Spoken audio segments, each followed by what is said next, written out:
ಹೆಂಡತಿಗೆ ಡಿವೋರ್ಸ್ ಕೊಟ್ಟ, ಪ್ರಿಯತಮೆಗೂ ಕೈ ಕೊಟ್ಟ. ಎರಡನೇ ಮದುವೆ ಆಗ್ತಾ ಇದ್ದ ಭೂಪ ಮಂಟಪಕ್ಕೆ ನುಗ್ಗಿ ರಂಪಾಟ ನಡೆದಿದೆ. ಲವರ್ಗೆ ಕೈ ಕೊಟ್ಟು ಮದುವೆ ಆಗ್ತಾ ಇದ್ದ ಶರತ್ಗೆ ಈಗ ಬಿಗ್ ಶಾಕ್ ಎದುರಾಗಿದೆ. ಎರಡನೇ ಮದುವೆ ಆಗ್ತಾ ಇದ್ದಂತಹ ಭೂಪ ಆತ ಮಂಟಪಕ್ಕೆ ನುಗ್ಗಿ ರಂಪಾಟ ನಡೆದಿದೆ.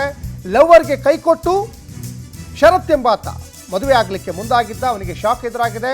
ಮೊದಲು ಮದುವೆಯಾಗಿ 2 ತಿಂಗಳಿಗೆ ಡಿವೋರ್ಸ್ ಕೊಟ್ಟಿದ್ದ ಶರತ್ 10 ವರ್ಷದಿಂದ ಅಶ್ವಿನಿಯನ್ನ ಪ್ರೀತಿಸಿ ಈಗ ಬೇರೆ ಮದುವೆ ಆಗ್ತಾ ಇದ್ದ ಕಿಲಾಡಿ ವಿಷಯ ತಿಳಿದು ಮದುವೆ ಮನೆಗೆ ನುಗ್ಗಿ ಯುವತಿ ರಂಪಾಟ ಮಾಡಿದ್ದಾಳೆ. ಇದು ಚಿಕ್ಕಮಗಳೂರಿನ ದೊಡ್ಡಗೌಡ ಕಲ್ಯಾಣ ಮಂಟಪದಲ್ಲಿ ನಡೆದಿರುವಂತಹ ಹೈಡ್ರಾಮಾ. ನಿನ್ನೆ ಹುಡುಗನ ಮನೆ ಮುಂದೆ ಹೋಗಿ ಆ ಯುವತಿ ಗಲಾಟೆ ಮಾಡ್ತಾಳೆ. ಹೆಂಡತಿಗೆ ಡಿವೋರ್ಸ್ ಕೊಟ್ಟು ಪ್ರಿಯತಮೆಗೂ ಕೈ ಕೊಟ್ಟಿದ್ದಾನೆ. ಇದು ಎರಡನೇ ಮದುವೆ ಆಗ್ತಾ ಇದ್ದಂತಹ ಭೂಪ ಕಲ್ಯಾಣ ಮಂಟಪದಲ್ಲೇ ಸಿಕ್ಕಿಬೀಳ್ತಾನೆ. ನೋಡಿ, ಮದುವೆಗೆ ಸಾಕಷ್ಟು ಜನ ಬಂದಿದ್ದಾರೆ. ಮದುವೆ ಅಂದರೆ ಸಹಜವಾಗಿ ಎಲ್ಲ ಮದುವೆ ಅಲ್ಲಿ ಮಂಟಪಕ್ಕೆ ಬಂದೇ ಬರ್ತಾರೆ. ಮತ್ತೊಂದು ಕಡೆ ನೋಡಿ, ಈ ಮದುವೆ ಕಾರ್ಯಕ್ರಮಕ್ಕೆ ಪೊಲೀಸ್ನವರು ಎಂಟ್ರಿ ಆಗಬೇಕಾಯ್ತು. ಯಾಕಂದರೆ ಆತ ದೊಡ್ಡ ಕಿಲಾಡಿ. ಅವನು ಹೆಂಡತಿಗೂ ಕೈ ಕೊಟ್ಟು, ಲವರಿಗೂ ಕೈ ಕೊಟ್ಟು, ಇನ್ನೊಂದು ಹುಡುಗಿ ಜೊತೆ ಮದುವೆ ಆಗಲಿಕ್ಕೆ ಮುಂದಾಗಿ ಒಟ್ಟು 3 ಜನರ ಬಾಳ ಹಾಳು ಮಾಡಲಿಕ್ಕೆ ಈ ಕಿಲಾಡಿ ಮುಂದಾಗಿದ್ದಂತ ಕೂಡ ಗೊತ್ತಾಗ್ತಾ ಇದೆ. ನನಗೆ ಮೋಸ ಮಾಡಿ ಬೇರೆ ಮದುವೆ ಆಗ್ತಾ ಇದ್ದಾನೆ ಅಂತ ಆಕ್ರೋಶ ವ್ಯಕ್ತಪಡಿಸ್ತಾ ಇದ್ದಾಳೆ ಆ ಯುವತಿ. ಆತನ ವಿರುದ್ಧ ಒಟ್ಟು 3 ಕೇಸನ್ನು ಯುವತಿ ದಾಖಲು ಮಾಡಿದ್ದಾಳೆ, ಬೇರೆ ಬೇರೆ ಪ್ರಕರಣಕ್ಕೆ ಸಂಬಂಧಪಟ್ಟ ಹಾಗೆ. ಹಾಗಾಗಿ ತಕ್ಷಣಕ್ಕೆ ಎಚ್ಚೆತ್ತುಕೊಂಡಂತಹ ಆ ಯುವತಿ ಇನ್ನೊಂದು ಹುಡುಗಿಯ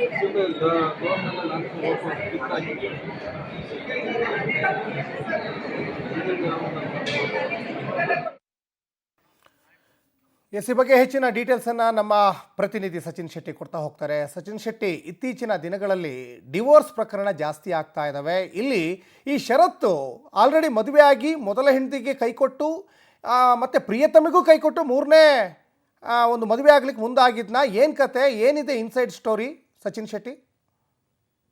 ಖಂಡಿತ ಸಚಿನ್, ಏನು ಚಿಕ್ಕಮಗಳೂರು ನಗರದ ಬೈಪಾಸ್ ರಸ್ತೆಯ ನಿವಾಸಿಯಾಗಿರ್ತಕ್ಕಂಥ ಶರತ್, ಕಲ್ಯಾಣ ನಗರ ನಿವಾಸಿಯಾಗಿದ್ದ ಶರತ್ ಬೇಲೂರು ಮೂಲದ ಯುವತಿಗೆ ಈಗ ಮೋಸ ಮಾಡಿರ್ತಕ್ಕಂಥದ್ದು ಬೆಳಕಿಗೆ ಬಂದಿರ್ತಕ್ಕಂಥದ್ದು.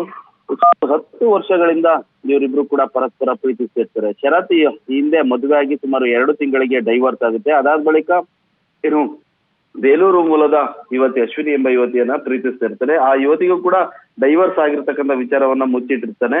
ಹೀಗಾಗಿ ಆ ಯುವತಿಗೂ ಕೂಡ ಗೊತ್ತಿರಲ್ಲ. ಸುಮಾರು 10 ವರ್ಷಗಳಿಂದ ಇಬ್ರು ಪರಸ್ಪರ ಪ್ರೀತಿಸ್ತಾ ಇರ್ತಾರೆ.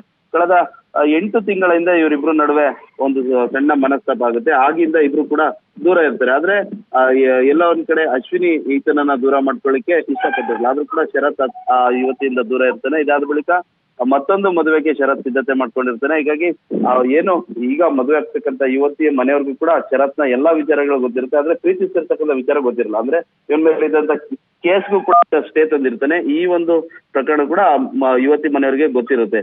ಹೀಗಾಗಿ ಅವರು ಇದೆಲ್ಲ ಗೊತ್ತಿರೋದ್ರಿಂದ ಯುವತಿ ಕೂಡ ಕಲ್ಯಾಣ ನಗರ ನಿವಾಸಿ ಆಗಿರೋದ್ರಿಂದ ಅವರು ಮದ್ವೆಗೆ ಹೋಗ್ತಿರ್ತಾರೆ. ಇವತ್ತು ಏನು ಮದ್ವೆ ಆಗ್ಬೇಕು, ಬೆಳಗ್ಗೆ 8 ಗಂಟೆ ಸುಮಾರಿಗೆ ಮದ್ವೆ ಸಮಯದಲ್ಲಿ ಯುವತಿ ಏನು ಪ್ರೀತಿಸಿದಂತ ಅಶ್ವಿನಿ ಎಂಬ ಯುವತಿ ಕಲ್ಯಾಣ ಮಂಟಪಕ್ಕೆ ನುಗ್ಗಿ ಗಲಾಟೆ ಮಾಡಿರ್ತಕ್ಕಂಥದ್ದು. ಆದ್ರೆ ಯುವತಿ ಬರೋಷ್ಟರೊಳಗಡೆ ಶರತ್ ಏನು ಈಗ ಮದ್ವೆ ಆಗ್ತಕ್ಕಂಥ ಯುವತಿಗೆ ತಾಳಿನ ಕಟ್ಟಿರ್ತಾನೆ. ಹೀಗಾಗಿ ಆತ ಯಾರಿಗಾದ್ರೂ ತಾಳಿ ಕಟ್ಲಿ, ನನ್ ಜೊತೆ ಜೀವನ ಮಾಡ್ಬೇಕು, ನನಗೂ ಕೂಡ ಬದುಕನ್ನ ಕೊಡ್ಬೇಕು, ನನಗೂ ಕೂಡ ತಾಳಿ ಕಟ್ಬೇಕು ಅಂತ ಹೇಳ್ಬಿಟ್ಟು ಅಶ್ವಿನಿ ಈಗ ರಂಪಾಟ ಮಾಡ್ತಿರ್ತಕ್ಕಂಥದ್ದು.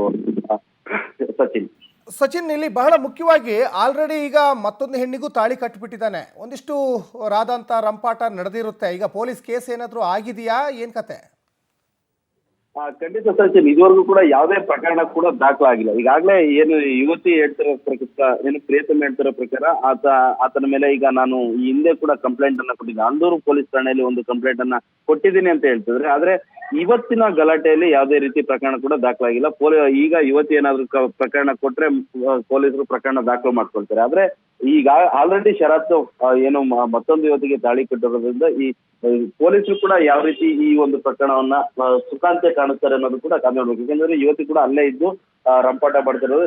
ಈ ಕ್ಷಣನೇ ನನಗೆ ಷರತ್ತು ತಾಳಿ ಕಟ್ಬೇಕಂದ್ರೆ ಇದೇ ಕಲ್ಯಾಣ ಮಂಟಪದಲ್ಲಿ ನನಗೆ ತಾಳಿನ ಕಟ್ಬೇಕಂತ ಹೇಳ್ಬಿಟ್ಟು ಆಟ ಮಾಡ್ತಿರ್ತಕ್ಕಂಥ ಪೊಲೀಸರಾಗಿರ್ಬೋದು, ಮದುವೆ ಮನೆಯವರು ಕೂಡ ಯುವತಿಯನ್ನ ಮನವೊಲಿಸುವಂತ ಕೆಲಸ ಮಾಡ್ತಾರೆ. ಆದ್ರೆ ಯುವತಿ ನಾನು ಯಾವುದೇ ಹಣದ ಆಮಿಷಕ್ಕೆ ಬಗ್ಗೋದಿಲ್ಲ, ನಾನೇ ಸರಿಸುಮಾರು 3 ರಿಂದ 4 ಲಕ್ಷ ಹಣವನ್ನ ಷರತ್ತಿಗೆ ನೀಡಿದ್ದೀನಿ, ಹೀಗಾಗಿ ನನಗೆ ಹಣದ ಅವಶ್ಯಕತೆ ಇಲ್ಲ, ನನಗೆ ಷರತ್ತು ಬೇಕು ಅನ್ನೋ ಒಂದು ಹಠನ ಹಿಡಿದಿರ್ತಕ್ಕಂಥದ್ದು. ಸಚಿನ್, ಧನ್ಯವಾದ ಸಚಿನ್ ಶೆಟ್ಟಿ ತಮ್ಮೆಲ್ಲ ಡೀಟೇಲ್ಸ್ಗಾಗಿ.